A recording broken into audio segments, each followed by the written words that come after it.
Assalamualaikum warahmatullahi wabarakatuh. Puji syukur mari kita panjatkan kepada Allah Subhanahu wa taala dan salat serta salam semoga tetap tercurahkan kepada baginda Nabi Muhammad sallallahu alaihi wasallam. Pertama-tama saya akan perkenalkan nama saya terlebih dahulu. Perkenalkan nama saya Abdul Jalil dengan NIM 0323319 kelas PWKB. Terima kasih saya ucapkan kepada dosen pengampu pendidikan agama Islam yang telah memberikan kesempatan kepada saya untuk memaparkan sebuah materi yang membahas tentang pertumbuhan ekonomi dalam perspektif Islam. Di sini saya akan menjelaskan poin-poin utama dari pertumbuhan ekonomi dalam perspektif Islam, yaitu pertumbuhan ekonomi menurut ekonomi Islam. Ada perbedaan dalam menilai pertumbuhan ekonomi antara ekonomi Islam dengan konsep ekonomi kapitalis.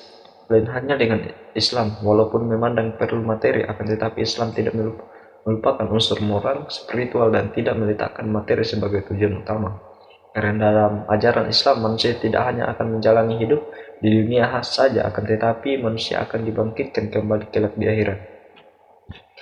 Perbedaan yang paling utama antara konsep pertumbuhan dalam Islam dan konvensional adalah terletak pada asas yang dipakai dalam Islam.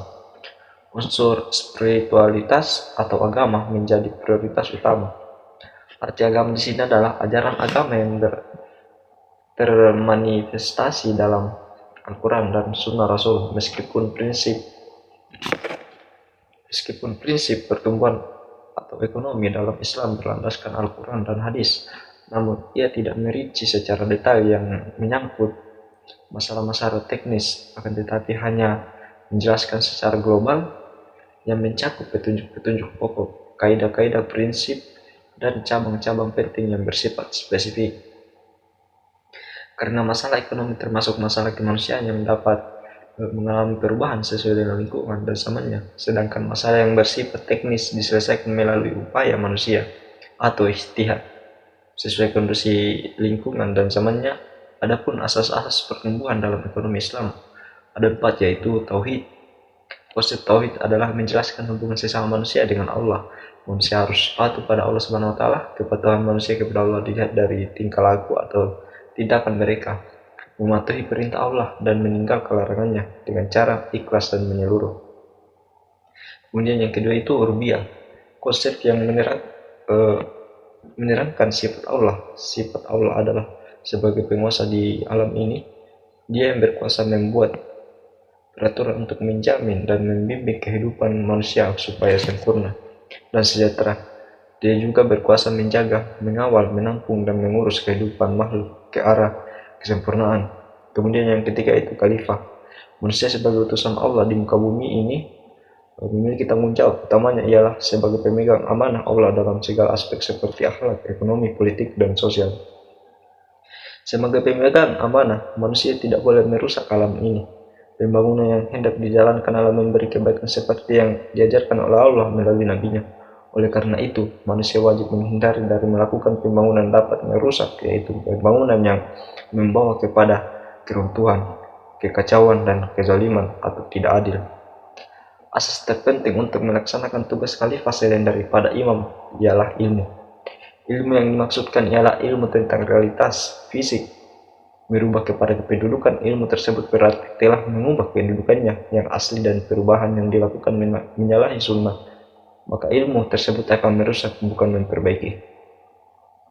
Kemudian yang terakhir yaitu tazkiyah. Tazkiyah merupakan mekanisme utama bagi mewujudkan pertumbuhan termasuk sumber daya manusia. Tazkiyah melibatkan proses penyucian dinamika yang perlu dilakukan oleh setiap umat manusia. Sekiranya dia mempunyai keinginan untuk maju dan sejahtera, manusia perlu mensucikan hubungan antara dirinya dengan Allah, manusia dengan manusia, dan makhluk lain di dunia. 4 asas tersebut di atas merupakan pijakan utama yang punya nilai etika bagi manusia dalam pembangunan di muka bumi, karena keempat asas tersebut sudah mencakup seluruh aspek kebutuhan manusia, baik secara materi atau spiritualitas. Sebagai ciri khusus ekonomi yang berlandaskan ketentuan syariah.